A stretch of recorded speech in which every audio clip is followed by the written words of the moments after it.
Hey guys, welcome back to Salt-n-Peppa Gaming. Today we're going to be reviewing the latest Metroid game, Metroid Dread on Nintendo Switch. Let's go.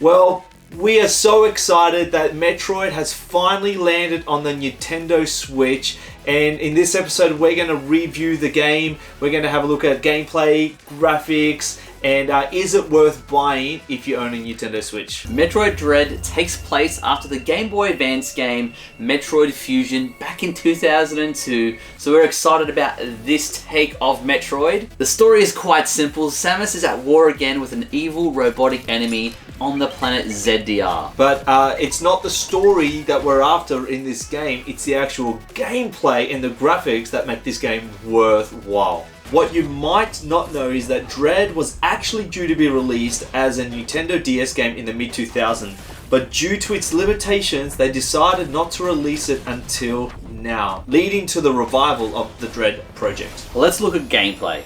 It retains the side-scrolling gameplay of previous Metroid games, alongside the free aim and melee attacks added in Samus Return. If you love old-school gaming, then you'll love this side-scroll action gameplay. You don't come across many of these types of games, so it's nice to play something a little different from the current style of gaming. What I like is how they've added stealth to Samus, which makes it a little different to play.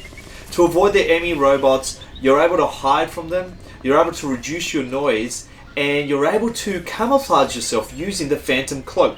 What this game does well, it nails the classic Metroid vibe while also adding a new sense of terror as you're being chased by the relentless enemy robots. While the game plays as a typical side-scrolling adventure action game, the developers have added an element of horror to the game.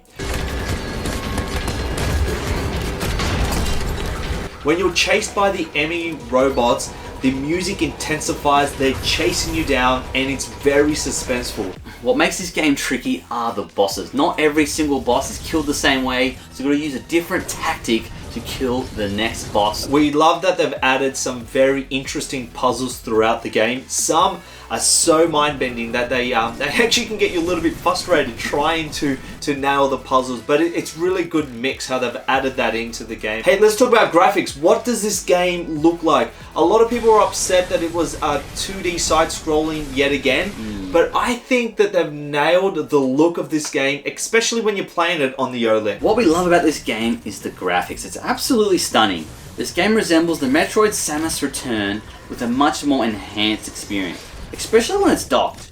We haven't experienced Metroid looking so good on 1080p, and it doesn't disappoint. What we like about this game is the mixture of side-scrolling and the 3D graphics in the cutscenes. It absolutely looks brilliant and special when you're playing the game. This game roughly takes about 10 to 12 hours to complete.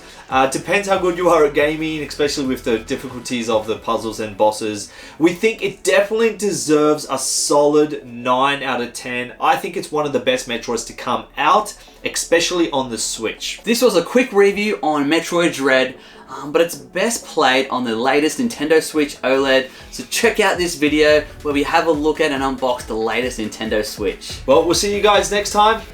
Peace out.